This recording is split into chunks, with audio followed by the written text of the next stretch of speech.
Come check out my new Pikachu amiibo. I'm going to unbox it and show you what it does.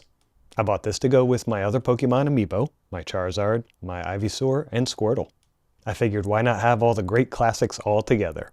This came from the Super Smash Bros. Amiibo line, and as of 2026 it has generic compatibility with tons of different games, but specific compatibility with 5 games. That would be Super Smash Bros. Ultimate, Kirby Planet Robobot, Super Mario Maker, Super Smash Bros. For Wii U, and Super Smash Bros. For the 3DS. Right now I'm using it to create a figure player on Super Smash Bros. Ultimate on my Switch 2. But yes, it definitely works on the Switch 1 as well. So I scan it in, I create a player that I can then name, and I can customize the look of this player. I can send this player out to go and battle and gather resources. I can teach it my fighting style and compete against other figure players. If I were to scan Pikachu into other games, I might get a costume, I might get resources or items, or a generic power-up. Totally depends on the game. Anyways, I like this Pikachu a lot. He looks great in my collection, and I don't mind recommending him for yours. If you're thinking about it, definitely consider him.